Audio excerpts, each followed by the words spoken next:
Mantuna linda nove nove nove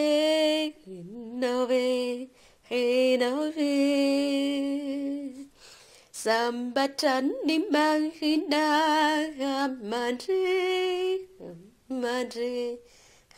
madre madre Indritamin papagkatay Sinaw bifua afayakatay Yanaw Andandaw ni masunaw Kanitumpunu sinaw Usana Usana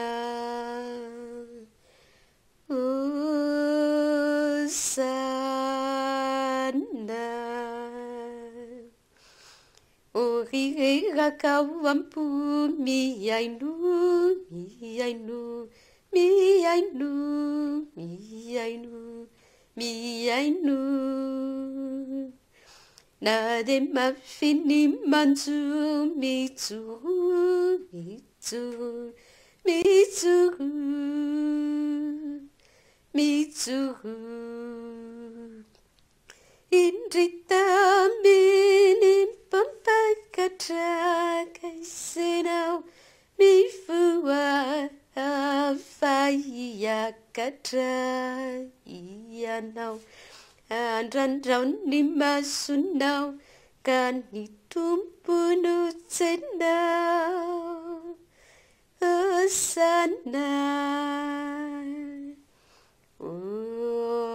Usana Usana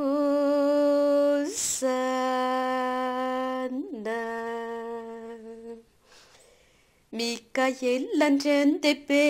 Arunaw Arunaw Arunaw Fanny Fauri Ambe Atisaw Atisaw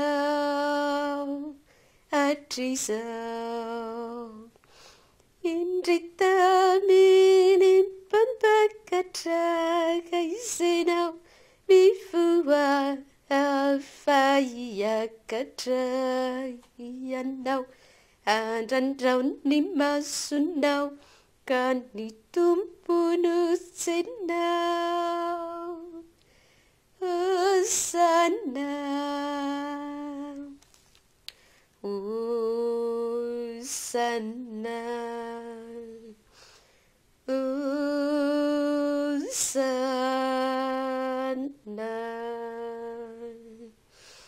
Uavimaranata Jesuti Jesuti Jesuti Urifukusasatra matuki Matuki